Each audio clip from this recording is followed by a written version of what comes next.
Welcome to Rockstar Doctor Life. I'm Melissa Longo, and each episode, my guests and I will bring you fresh, fun ways to rock your life as a health professional and create a business that aligns with who you are and the life you want to live.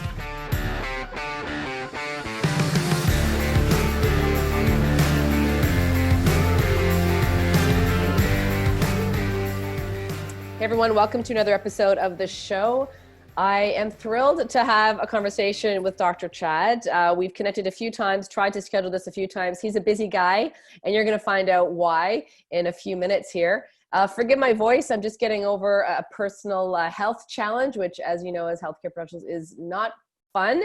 And it certainly makes me grateful for the good level of health that I typically live and enjoy because of my healthy lifestyle. But in any event, Dr. Chad, welcome to the show.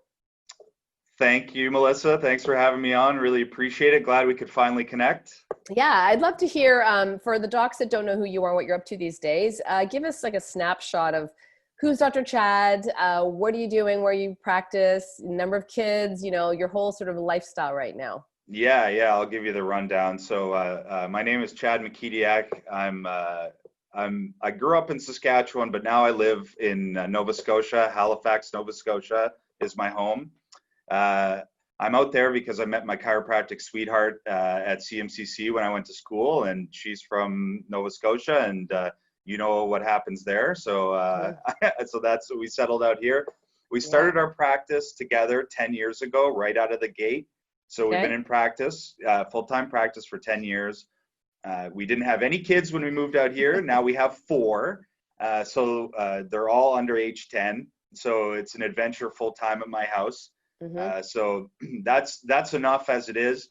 But in addition to that, I have a few other roles. So 5 years ago, I co-founded a company called Wellness Media. So we provide educational resources for chiropractors. So we sell worldwide, and that's been such a great passion of mine the last few years. Also, I've been involved politically since I've moved and started practice. So I've had various positions in Nova Scotia, but for the past 2.5 years, I've been president of the Nova Scotia Chiropractic Association. And then more recently, I became the inaugural president of the CNAC, which is the Canadian National Alliance for Chiropractic, which is our new national voice for chiropractic in Canada. So yeah, you're right. I'm a busy guy. So wherever you want to go with all that, I'm ready. Well, I love, okay, so you and your wife have always practiced together. So Correct. Let's just go right there. I mean, there are a lot of docs are practicing with their partners or have at some point. It was always your vision, I'm guessing, to run a practice with your wife? Yeah. We'd always had that in mind right from the start. And then when your first child came on the scene, how did things shift? Well, yeah, it shifted quite a bit because, I mean, you know, we went from being able to practice together as in at the same time. And now you're starting to divide and conquer, which is a whole new world. Our first practice as well, we actually lived above our practice. So that was interesting because I really liked it. But then when we started having kids, it actually became a bit of a challenge because it was one of those things where it became harder and harder to separate home life from work life because it was just upstairs. So it was one of those situations where I could hear something going on upstairs and I'm working downstairs, and it's kind of like, well, do you break away and go do that for a bit? Because normally if you had a separate office and home location, you wouldn't do that. So that you wouldn't even hear it. Yeah, exactly. And of course, you know, being a parent, you're concerned, you hear something going on and you want to jump into that zone right away. But I felt it was really challenging going back and forth between home life and work life.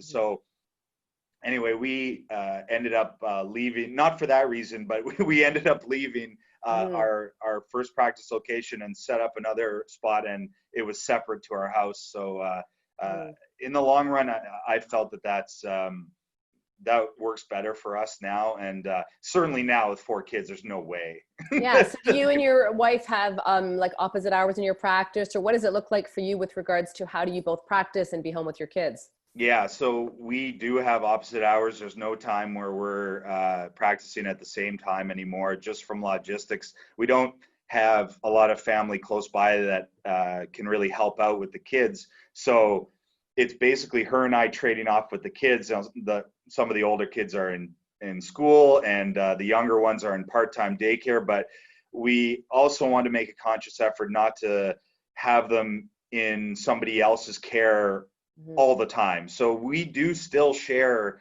some of the times, even during the daytime. Like I watch them on Tuesday afternoons, and we have different schedules, but it works for us because our goals have shifted a little bit, and being with the kids while they're at this age is still one of them. That's awesome. So you must have some strategies that have really allow you to work successfully together. Do you have any specific tips for docs listening who are planning to work with their partner or who are currently doing things that really work for you guys? Yeah, we just constantly communicate with each other.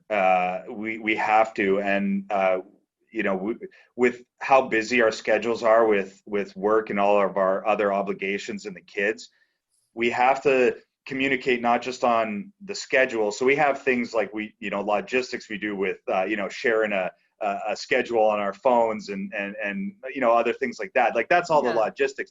But when I also say communication, I mean talk to each other about how each other is doing, because days can go by where we're just being the robots, right? The older kids are getting into activities now, and the younger kids are still babies, and we're busy at work, and things are going on, and it's like nonstop. So sometimes, we only get, it seems like a few minutes each day to catch up with each other. And that can easily just be spent by talking about, the logistics of the next day or what happened in the previous day. But it's important to also just take a minute and go, how are you feeling? Like, where are you right now? Are you feeling overwhelmed? Are you feeling okay? Do you need some time? Do you need some time for us? Do we need to figure this out? Because otherwise, if you're just going constantly by default, I think that underlying stress can develop and fester, and then that turns into something that is bigger than what it should be. Whereas if you would communicate more often about those little day-to-day things and just come to an understanding about what's going on and what the other person needs right now, depending on where they're at, then it can really get around some of those problems that might start to happen. Connect. So basically you're saying not only do you communicate, but you make an effort to connect. Right. Yeah, exactly. Something more emotional, like an emotional intimacy there. Yeah. And I'm not as good as Megan is about that, but there tends to be a consistent thing that I hear or experience in my own life too. Yeah. Big surprise, right? The man is not as in touch with that, but I'm learning, and I'm trying to be more mindful of that as time goes on, because, I get in the mode, especially with all the stuff that I have going on, where I'm just can be all business all the time. And that's great for that aspect, but it's not so great for the home life all the time. And so you had a practice, 4 children, a lot going on already. And what was your motivation to get involved first politically in Nova Scotia and then within this new national organization?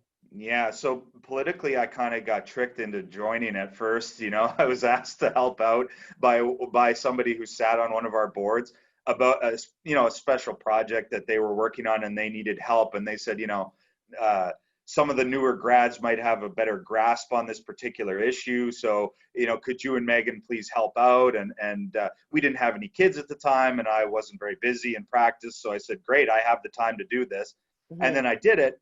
And then, of course, they baited me in and said, oh, you did such a great job. Like, why don't you sit on the board? You could be a real big asset here. And it was a good recruitment strategy. And then, of course, that starts the avalanche, because once you're involved, you start to learn about things that are happening in your profession. And then, of course, you now feel a sense of obligation to help and to use whatever skill set you have to try and, because we all care about this profession, obviously. So that it just snowballed from there. And then, fast forward, it's kind of snowballed into, now this national organization that I'm involved in, which again, a few years ago, I thought I had my exit strategy, but then I got pulled back in, and then now I'm in more than I've ever been. So then my next question is, how do you manage your schedule and your time? And you've got hours when you're in practice, you have hours when you are in, dad duty, you have hours when you are in, your relationship, like you got a lot of things going. So do you have any specific time management strategies where you block your time or?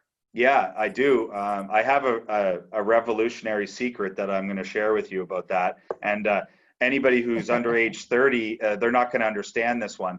But it's called using a pen and pieces of paper, and it really works well. Now everybody's going to start groaning when they hear that, because there's all this cool stuff that you can have now. And I use some of that.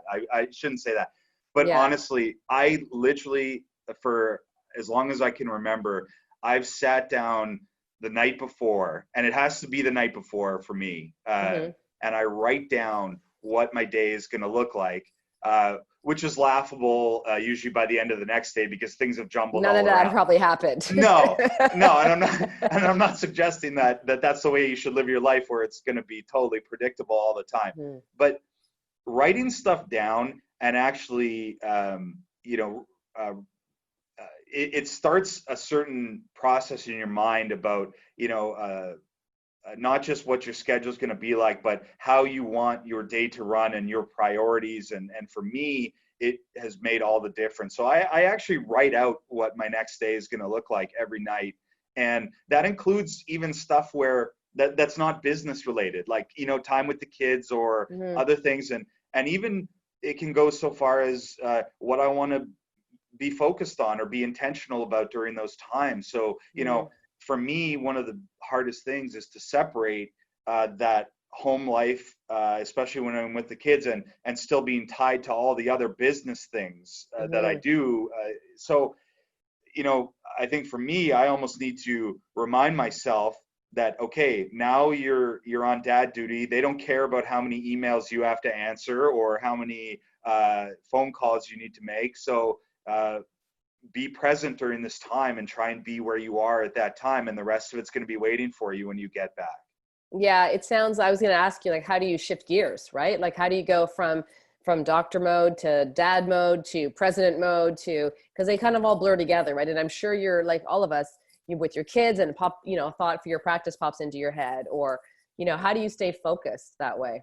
Yeah, it's one of my biggest challenges. It's hard. And here's the other problem. When you're married to another chiropractor, and you are involved in a lot of the same stuff, or, you're certainly aware of the same things that are going on in your practice, and then in all the other stuff, when we're chatting at home, it's so easy to get into that mode again because they care about the same things that you care about, So sometimes I'm like, it would be easier if my spouse wasn't a chiropractor in that regard, because it's like, then they wouldn't probably want to hear me ramble on about a bunch of stuff that happened that day in the chiropractic world, but she does. And we want to talk about that sometimes. So that's tricky, because then you just go down that rabbit hole. But that's been a big challenge for me, because I get excited about the stuff I'm doing and it's valuable to me. So I naturally just wanted to be involved. But the thing that really I have to remind myself on constantly is that if I try and if I desire to be where I'm not, it's not going to work out for anybody. So if I'm with the kids and I'm trying to answer emails, they're going to be mad because I'm not paying attention to them. I'm not going to do a good job about like what I'm trying to work on at that time. So I just have to, force myself to say, okay, listen, it's going to be okay. I can wait a few hours to do something that, I feel is urgent right now, but it's not really urgent. You can take care of your stuff a little bit later, right? So then in terms of practice, we've really just tightened up the hours as much as possible for our scenario, like based on our community and when it's best for us to be open and all that kind of stuff. So we've had to be efficient there as well.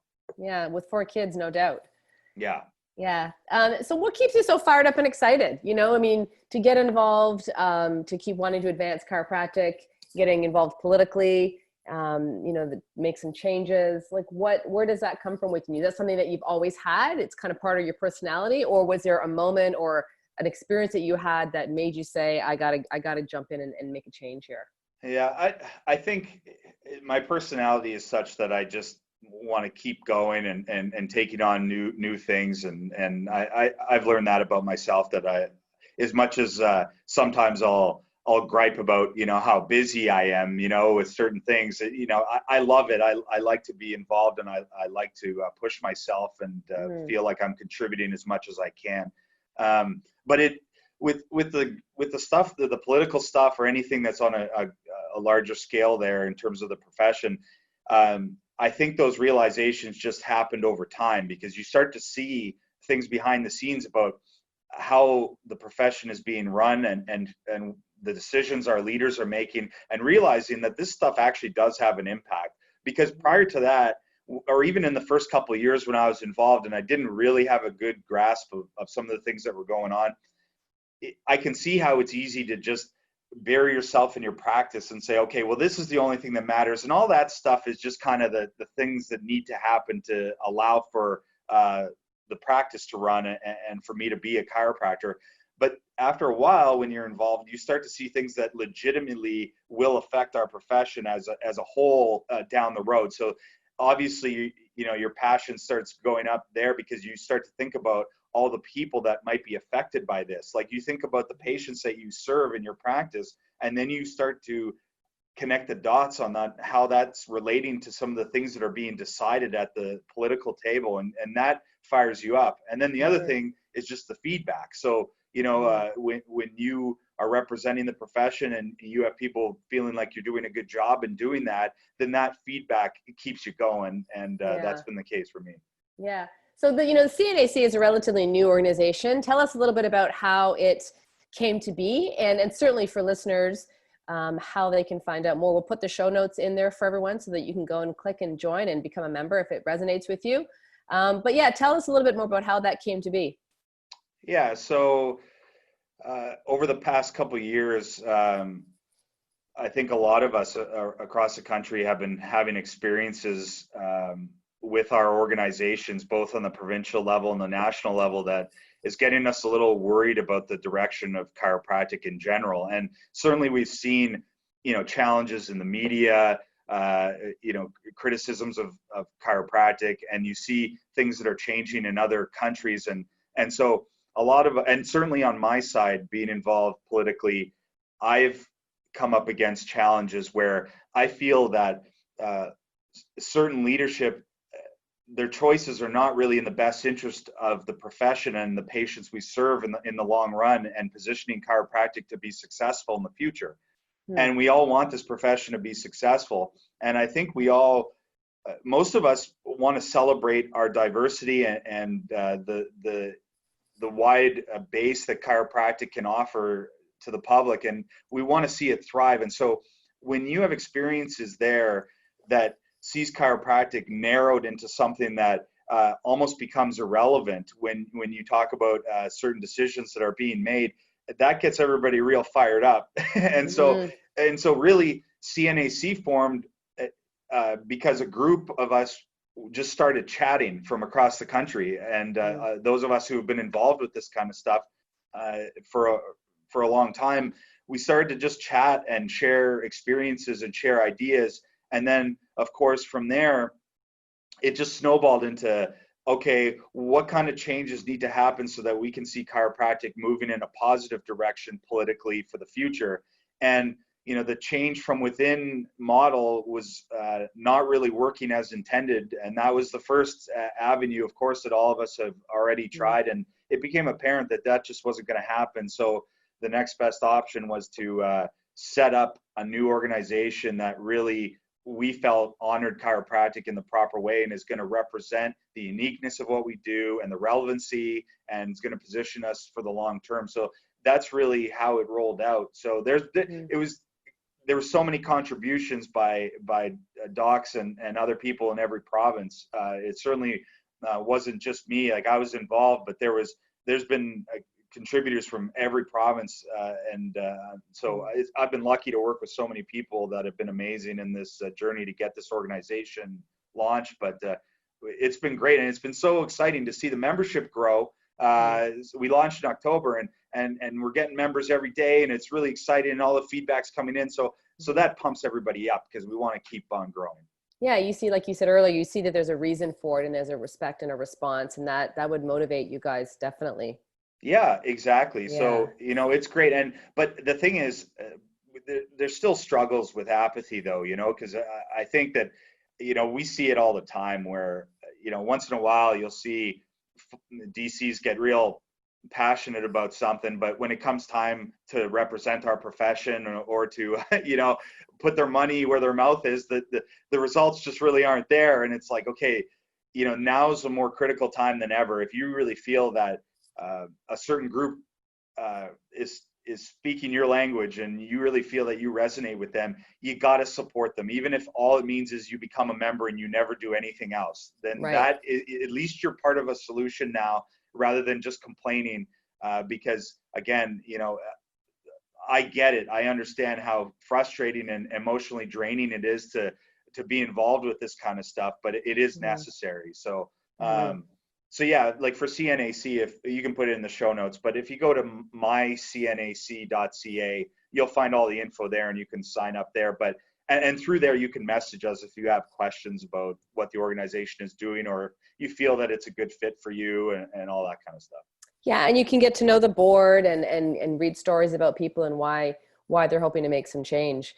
I think I was personally excited when I heard that it was happening, because I've been in practice almost 18 years now, and yeah, like you, not a little longer than you, almost double than you. Oh my goodness, Telling you. But I think that level of apathy and the frustration is there in every part of our profession for sure. But I think the difference is that more people now are willing to stand up and say something. We were talking about it in the pre-chat there. And I don't know who, listeners, if you know who said this quote, message me, because I don't know who said this, but it came to mind. It's like, if you don't stand for something, you'll fall for anything. And that's the idea of taking a stand, whether people are going to like what you have to say politically, in your practice, in your community. If you don't have a clear sense of what your values are, what you want to offer and what you believe, then it's really easy to get lost in life. Yeah. And those are some of the conversations our board has had about chiropractic in general. We need to stand for something, right? And it's funny. It's so funny to me because if you go back in history, I'm reading this really cool book right now. It's like an illustrated history of chiropractic. Super fascinating. But it's 500 pages. I didn't think it'd be that long. but anyway, so I'm picking and choosing. But what's really evident is that not so long ago, chiropractors were fighting tooth and nail to show everybody that we are separate and distinct, that this is actually a separate profession, that we weren't practicing medicine without a license, that this is something that's much different than what else is offered out there. And ironically now, it seems like we're circling back around the other way, where a lot of our leaders are fighting to make us part of something that we're not. And it's like, right. And I don't like the argument about, well, that, we're doing that to collaborate, because it's like, okay, great. I'm all for collaboration. So many of us are. I'm sure you have relationships with so many other professionals around where you practice, I'm sure, especially after 18 years. But you want that professional or that other group to accept you for you and what you do and what you offer to your patient base. And simultaneously, you want to respect what they do. And it wouldn't be good if you were all the same. So you have to have some uniqueness, because if you don't, you become irrelevant. And then if you're if the chiropractic profession is compared to other larger professions and we do the exact same thing, then guess who loses out? I agree 100%. It's the like, small guy, what makes you distinct? Yeah, what makes you unique? Like, every profession needs to have some unique offerings. And that doesn't mean you're not going to have a wide diversity of what you offer. But you need to hone in on a few key things that make your profession unique, and you need to make sure that you stand up for those, because if you don't, then you essentially become irrelevant, and then it's easy to just kind of axe you out. Well, and it's also smart business. I mean, if you're the same as everyone else, what's the unique offer that your practice is going to have for people? Why should people come see you if you do the same thing as someone else? Right. Why should they come to you? And then it just becomes like, okay, well, if you're doing the exact same thing as 50 other people that they could go to in the same area, then it's like, well, then I'm just going to choose the cheaper, the more convenient option, and you don't become anything that's desirable, and chiropractic doesn't become anything that's specifically sought after. And it's and we all know that that's crazy, because we see I mean, we see so many amazing things happen in a chiropractic setting that we know is because the unique offerings that chiropractic has to give. So, again, it's just because not everybody else in the public understands that doesn't mean that we should stop saying it. And that's the crazy thing. It's like, okay, you run a survey and you ask the public, well, what do you think chiropractic is? If 90% of them say that, well, it's only good for low back pain and there's nothing else beyond that, well, you shouldn't necessarily just jump and brand yourself that way. You have to say, okay, maybe there's a bit of a misunderstanding on the full scope of chiropractic here, right? Yeah, that's a really unusual argument as far as I'm concerned. It's like if people have the same viewpoint, it's like, well, how do you change what you're communicating and what you're sharing and what your marketing and branding message is? It's not let's forget our message and be what they think we are. Right. And then of course, it just doesn't make any sense, because when you look at stats that constantly come out about the overall health of our population, and it's declining, and there's more chronic disease than ever, and people are having more challenges than ever in terms of many aspects among health. So we all declare that, okay, this isn't going in a good direction. Like our health needs to start improving overall as a society. And then at the same time, we're going to just market ourselves the same way that every other past strategy has done, and other professions have done. That makes no sense. Like you have to turn people on to a different way of managing their health. And even if they don't understand it at first, because they've been marketed it to in a different way their whole life, then they're just going to have to get that understanding. And it may be a bit of a harder road, but it's the right way to go. And I think that we understand that at CNAC, and all the board members get that, because it's a losing proposition to brand chiropractic in a way that sells ourselves short of what can actually be achieved. Mm-hmm. Yeah, I just think the messaging needs to shift if that's what people don't understand. But that's what you guys are going to do, and that's what you're representing. And I'm really thankful for you stepping up, and everyone on your board and your executive. If there was one thing you wanted, I know we have to wrap up here shortly. So if there was one thing that you wanted chiropractors to know, based on your experience and everything you've learned in your 10 years of practice, what would you say that would be? Yeah, I think having an open mind is of utmost importance. It certainly, for me, was transformational. When I got out of school, I was too stubborn, and I wouldn't listen to others who were trying to give me advice that was going to help me. Mm-hmm. And so if you just immediately put on those blinders in any aspect of your life, then you're really going to be limited going forward, because you're going to refuse to accept things that might help you out later on in life. So that goes for not just practice, but I feel like your home life, and if you're a parent, parenting strategies. I thought I had it all figured out before I had kids, right? You just wait till your kids are teenagers, then you're going to have a whole other level of exactly learning. Yeah, exactly. So you need to evolve, right? Your understanding needs to evolve. Then you need to personally develop constantly. And I feel that just having that open mind is so key, and that'll help you better understand on the political scale too. Like when you talk about getting involved, again, as I've been more involved on that aspect, I've started to come to realizations about how much we are similar as a profession, and how we should really all be friends. And we have enough challenges that come outside of our profession that but prior to that, I just kind of had my mind made up about certain practitioners, and again, that was narrow thinking on my behalf. So that goes along with it too. So I think that the general overarching advice I would give to somebody is have an open mind, and be willing to have a conversation that maybe previously you wouldn't have had, and just get somebody else's perspective on something, because it may open your eyes a little bit, and you may grow from it. Mm-hmm. even if you grow in the sense that they challenge you and maybe you don't share the same opinion, it will help you appreciate with some compassion what someone else might be thinking, but also can strengthen your position. It might Yes. really help you understand, like, no, I hear you. It's not what's right for me, but it gives you more certainty and confidence in what you're sharing. So I'm with you on that. Yeah, no, I'm totally, I totally understand that. You don't always have to agree with the other position that somebody has, but I think there's a big difference between hearing them out and really seeking to understand, and then disagreeing and saying, no, I'm still set on my path, Yeah. versus just being totally not willing to hear the other perspective. So it's like making an informed choice about anything. You know, you see all sides of an issue, and then you can still decide what sounds right to you. Yeah, So, and I think it's really important that our leaders do that in chiropractic too. And that's one of my frustrations, is that, like, it's not that you have a certain opinion about the profession, it's that you're unwilling to hear another opinion, and you're not willing to right. consider everything, and you're just putting the blinders on and saying, no, I've decided and here's how it's going to go. And I said that, when you represent everybody, that is not a good strategy to have. That's not a good way to operate No. your organization. So I really feel that that's so important for docs to realize. Mm-hmm. Awesome.